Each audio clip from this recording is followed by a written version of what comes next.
2 Chronicles 2.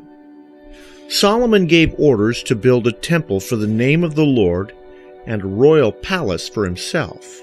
He conscripted 70,000 men as carriers and 80,000 as stonecutters in the hills and 3,600 as foremen over them. Solomon sent his message to Hiram, king of Tyre.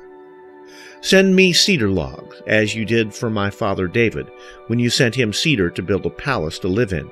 Now, I am about to build a temple for the name of the Lord my God, and to dedicate it to him for burning fragrant incense before him, for setting out the consecrated bread regularly, and for making burnt offerings every morning and evening, and on Sabbaths, and new moons, and at the appointed feasts of the Lord our God. This is a lasting ordinance for Israel. The temple I am going to build will be great, because our God is greater than all other gods. But who is able to build a temple for him, since the heavens, even the highest heavens, cannot contain him? Who then am I to build a temple for him, except as a place to burn sacrifices before him?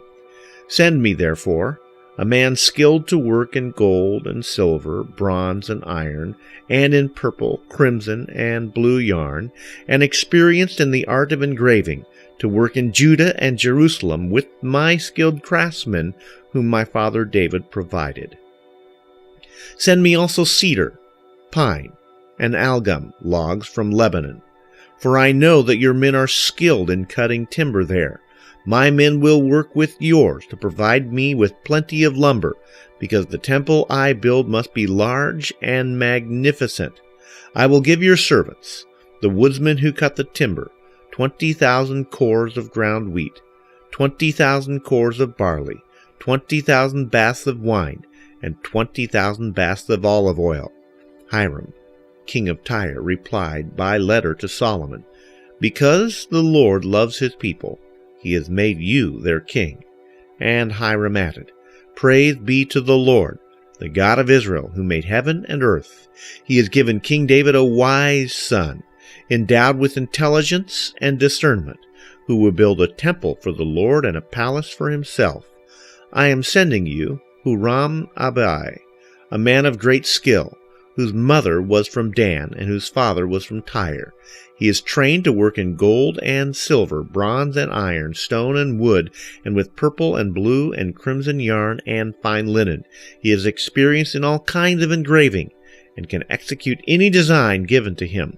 He will work with your craftsmen and with those of my lord David your father. Now, let my lord send his servants the wheat and barley and the olive oil and the wine he promised, and we will cut all the logs from Lebanon that you need, and will float them in rafts by sea down to Joppa. You can then take them up to Jerusalem." Solomon took a census of all the aliens who were in Israel, after the census his father David had taken, and there were found to be 153,600. He assigned 70,000 of them to be carriers and 80,000 to be stonecutters in the hills, with 3,600 foremen to work over them, to keep the people working.